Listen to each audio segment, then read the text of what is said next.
Most people unknowingly believe that the wives of the fallen angels were mere innocent victims, but what lies beneath the surface is something far more sinister.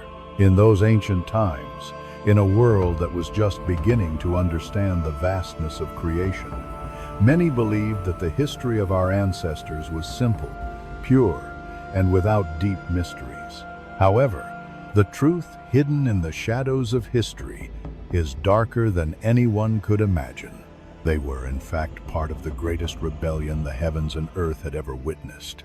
And when the Archangel Michael descended, bringing with him celestial justice, there was no mercy for the rebels.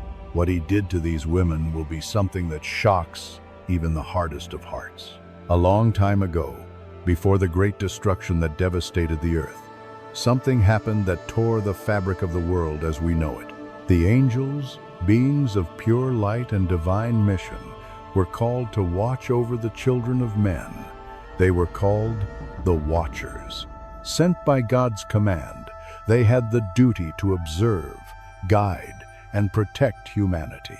But the Watchers, as it turned out, were not content with merely watching.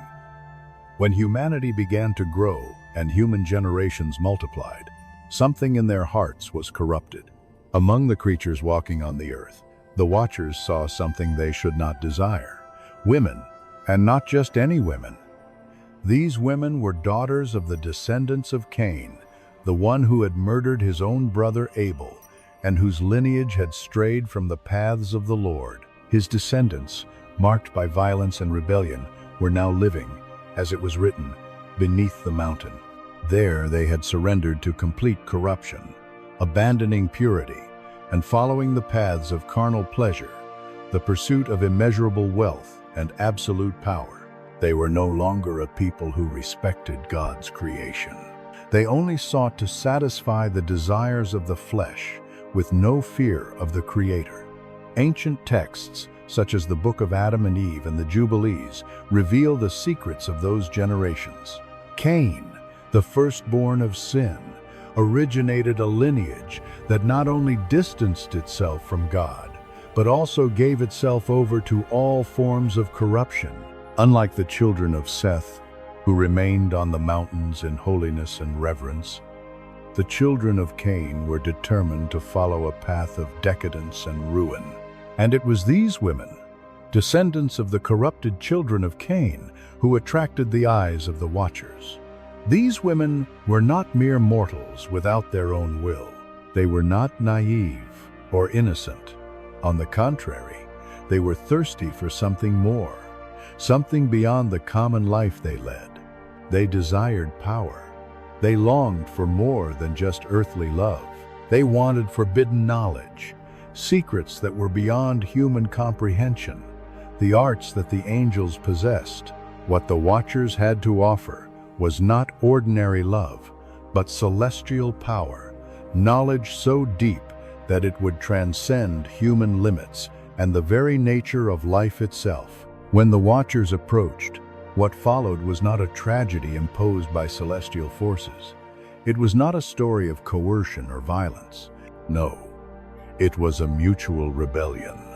The Watchers and these women desired the same thing: to transgress the limits imposed by God. They did not hesitate. They embraced the fallen angels and became their wives.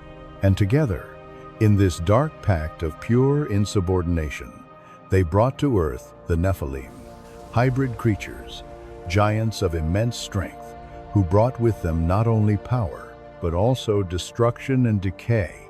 The Nephilim, these unnatural children of the Watchers and the daughters of Cain, walked upon the earth as giants.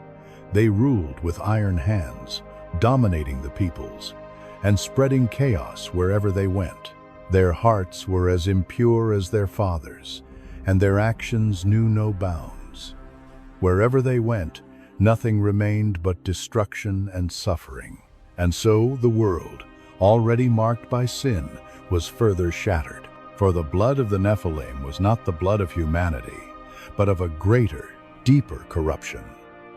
What was happening was not merely any sin.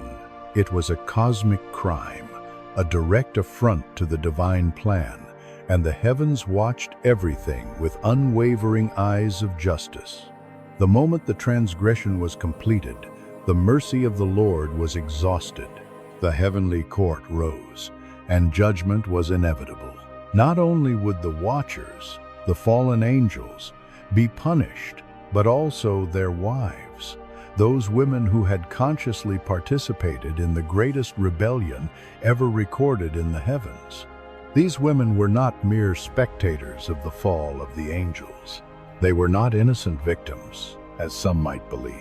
They were co-authors of the greatest transgression against God and creation.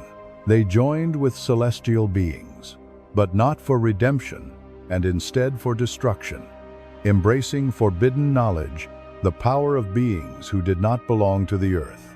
They too had strayed from God, following a dark path of corruption and despair.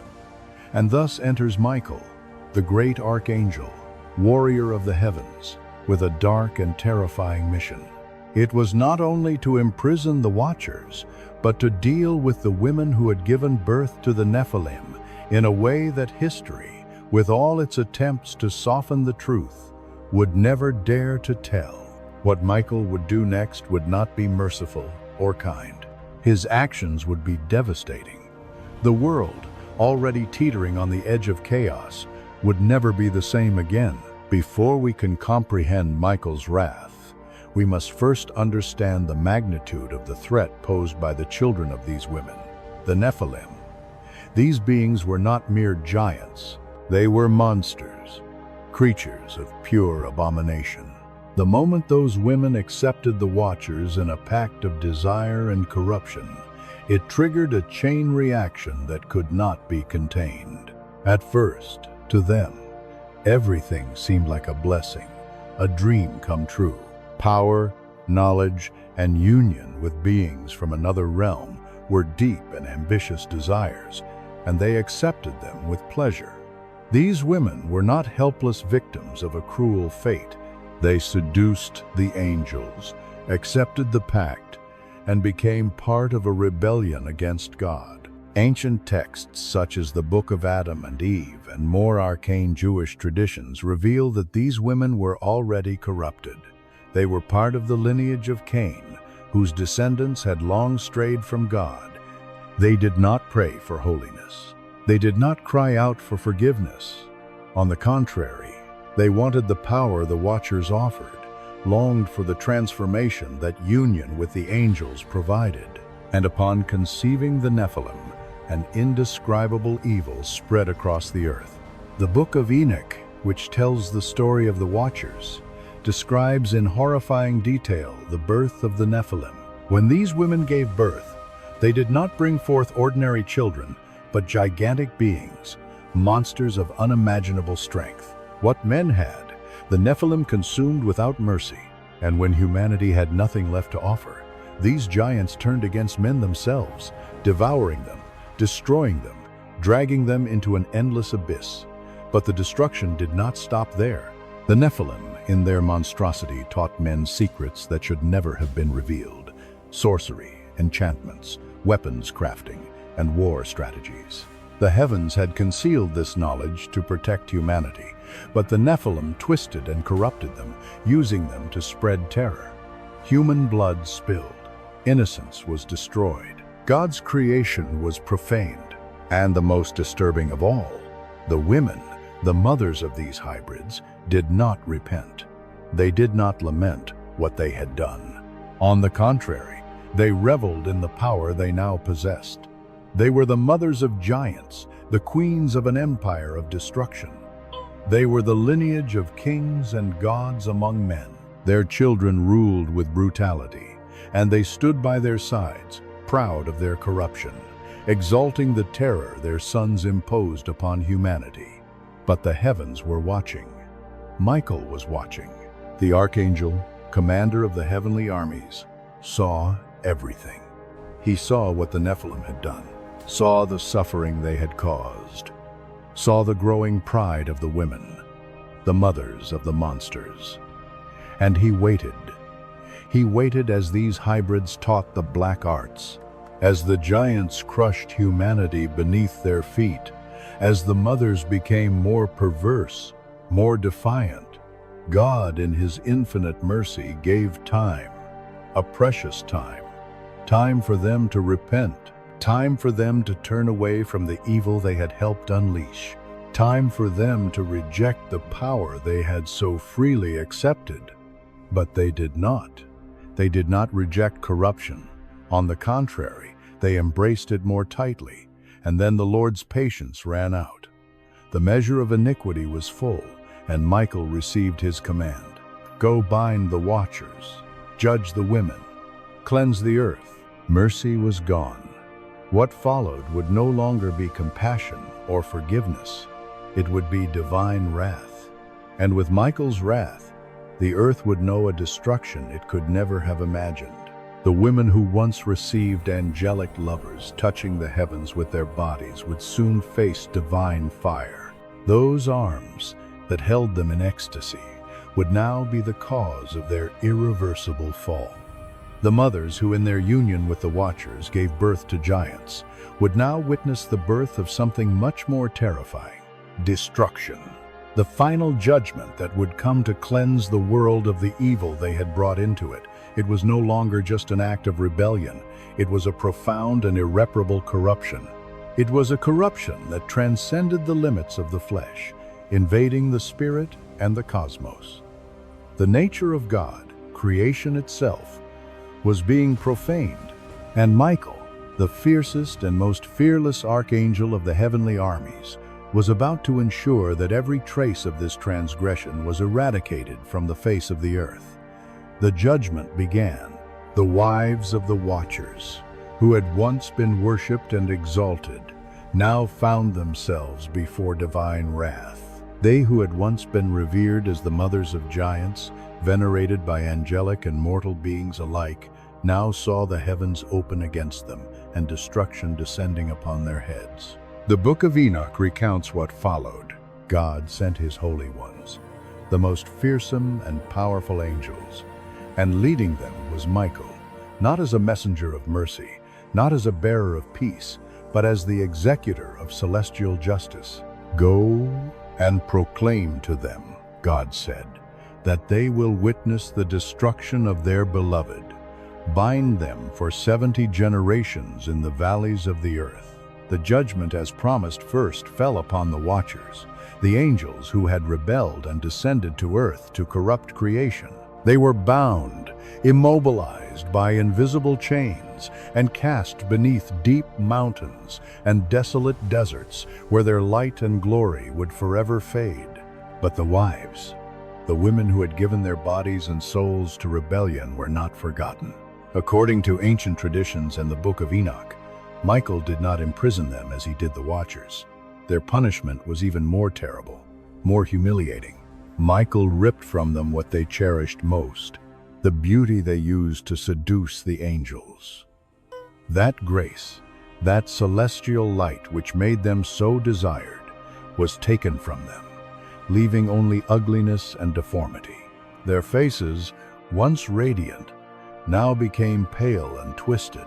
Their names, which had once been revered and feared by the giants, became cursed, and those who once honored them now repudiated them. The books of the giants and other mystical Jewish texts reveal something even darker. Some of these women, after the judgment, did not find rest. They became cursed spirits, wandering the earth, tortured by their own conscience and deformed by God's wrath. Others, however, were simply erased from memory and existence, as if they had never existed, as if creation itself had forgotten them forever. But why such severity? Why such an extreme punishment? Because Michael knew what many still fail to comprehend. They were not innocent. They were not passive victims of fate. They had been co-creators of the rebellion, of the corruption that nearly destroyed the earth. They had chosen the divine beings, the fallen angels, instead of choosing the ways of the Lord. They had surrendered to evil consciously. And when heaven gave them time to repent, they not only refused, but deepened their betrayal even further. Heaven's patience had run out. The corruption had already contaminated creation too deeply. The women who once touched the heavens, who had the most powerful lovers the world has ever known, chose rebellion. And Michael, he who always stands before the throne of God, ensured that the price of betrayal would be paid in a definitive and irrevocable manner. Heaven did not forget. The earth would not forget. And God's justice, executed by Michael's tireless hand, would remain forever etched in the stones of history as a warning to all who dared challenge the divine order. Now, the story takes a truly terrifying turn, something that defies even human comprehension. When we imagine the punishment for such grand rebellion, we typically think of death, an immediate and final end. But for the wives of the Watchers, death was not enough. The punishment reserved for them was far deeper and crueler, something that stretched beyond physical death and into the realms of eternity. In 1 Enoch 19:2, we are confronted with a disturbing revelation. And the women also of the angels who went astray shall become sirens. Sirens? But wait, sirens are not angels. They are not human. They are monsters. Cursed hybrids, often depicted in ancient mythologies as creatures half woman, half beast, with a dark power of seduction.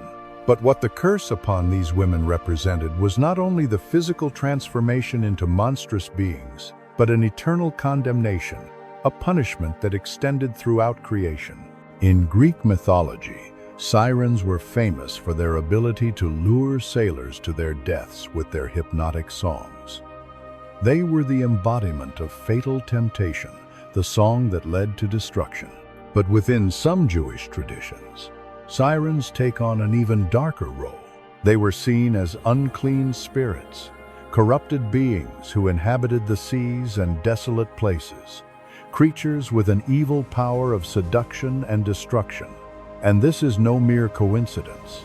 In biblical thought, especially during the Second Temple period, the sea symbolized chaos, divine judgment, and separation from the presence of God. The sea was a place of darkness and destruction, a realm where man should not venture without facing consequences. And when these women were transformed into sirens, it was not just a change in physical form. They were cast out of the divine presence, condemned to wander in the darkness of chaos as shadows of what they had once been. These women who once surrendered to the fallen angels and tasted forbidden pleasures were now cast into monstrous forms, rejected by both heaven and earth. They no longer belonged to the human or celestial realm. This was not mercy. It was a living curse, a transformation that made them the very embodiment of corruption. Now their mission, which was once disguised as desire, temptation, and seduction, became eternal. They had been the secret seductresses, those who silently corrupted humanity. And now they were condemned to continue their role as temptresses. But in a distorted and cruel way, they became monstrous beings, with the sole purpose of luring men to destruction. What they had once done in the shadows would now be their eternal fate, leading humanity to corruption, sin, and downfall. But their curse did not stop there. You might ask, was being transformed into sirens the only punishment? The answer, with the weight of 1,000 storms, is no. Ancient scriptures and apocryphal sources suggest deep layers of judgment upon these women. The Apocalypse of Peter, an early Christian apocryphal text, describes a terrifying vision of hell, where women who seduced men to sin are hung by their hair over a boiling sea. They who once attracted others to corruption are now bound, exposed to eternal torment and shame. These images are not mere fantasies. Many ancient interpreters, both Jewish and Christian, believed that these descriptions did not refer only to the souls of common sinners, but also to the wives of the Watchers. These women, who were the co-creators of the celestial rebellion, were now subjected to eternal torment, their souls in constant suffering, their actions corrupting them further each moment. And according to the Book of Jubilees 10:3-7, after the flood, Noah the righteous man implored God for humanity, fearing that the evil spirits, descendants of the Nephilim, and the wives of the watchers, would continue to corrupt his descendants. God in his justice allowed only a portion of these spirits to remain to test humanity, but sealed the rest, binding them beneath the earth in deep chains. While the passage mainly refers to the spirits of the Nephilim, many ancient masters believe that the wives of the watchers shared this fate. They were imprisoned, sealed in the depths, not annihilated, for annihilation in his mercy would have been a relief. Their punishment was an eternal existence in disgrace. They would not vanish, but live in living shame, tormented by their own corruption and separation from divine favor. Once honored among women, they were now hated. Once united to fallen angels, they were now divorced from both heaven and earth. Once mothers of powerful warriors, they were now mothers of monsters whose existences would be cursed forever. These women, once exalted, now became the very incarnation of the curse, with their souls twisted and lost forever. And ultimately, their greatest punishment was silence. The post-flood sacred texts are utterly silent about them. Their names vanished. There were no more genealogies, no more stories. They were erased from the collective memory, excluded from the book of life. For biblical thought, this was the greatest form of divine rejection possible. To be erased, completely forgotten. Yes, the sirens were undoubtedly part of their curse. They became living symbols of corruption, abandonment, and divine judgment, condemned to wander endlessly in the depths of the sea, seeking souls to seduce, but never finding relief. And the story they began of power and seduction ended with silence and forgetfulness, a punishment that would never cease. The punishment of the wives of the watchers was not merely physical destruction or death, but something far deeper, something that strikes at the darkest layers of human and spiritual existence. Their true punishment was not simply an end, but an eternal exile, a disgrace that consumed them forever. They would not be annihilated, for annihilation would, in some sense, be mercy. What happened to them was eternal torment, a divine banishment in its purest form. But why such severity? Why was Michael's punishment and the celestial justice so relentless? The reason lay not in personal vengeance, but in something deeper, the preservation of God's creation itself. The balance that had been broken by the rebellion was not just an offense to heaven, it was a corruption of the very fabric of creation. The wives of the watchers did not merely sin, they voluntarily broke the natural order, defying the divine will by uniting with fallen angels. They seduced the divine, became accomplices to the corruption that invaded the earth, and gave birth to a race of monsters, the Nephilim, whose legacy of violence, sorcery, and war spread like a cancer. They became the fertile ground for all that God detests: violence, arrogance, mockery of divine order, and worst of all, the destruction of God's image in man. And this was not an evil that could be ignored. The corruption they helped create was something that, if left unchecked, would destroy all of creation. For Michael, the celestial prince, the one who stands at God's right hand, the great executor of divine decrees, mercy had already run out. Justice was no longer an option. It was a necessity, and the divine command was given. Destroy the descendants of the watchers among men, and send them against each other, so that they destroy themselves in battle. Also bind the wives so they no longer seduce humanity. This decree is implied in Enoch and expanded upon in Jewish oral traditions. Michael was not just the bearer of the heavenly sword. He led this terrible judgment. He oversaw the extermination of the Nephilim, the civil war among the giants, the plagues, and the famine that decimated those who had corrupted the earth. He also ensured the sealing of the evil spirits so that they could no longer walk freely among men. But for the wives, the judgment was even more poetic, a sentence that deeply reflected the crimes they had committed. These women, who had seduced with beauty and temptation, became deformed beings. What they had used to attract the fallen angels was now the cause of their transformation into sirens. They were no longer beautiful but monstrous. They were no longer desired but rejected, cursed to attract, seduce, and deceive, but never to find satisfaction, honor, or power again. Their punishment was the curse of eternal contempt and constant torment. Michael, as the executor of justice, ensured that each of their crimes was paid for justly. And with that, their story came to an end. There was no mercy, no redemption. There was only eternal silence. But you might ask, why does this matter now? This happened millennia ago. What does it have to do with us? The answer, although uncomfortable, is clear.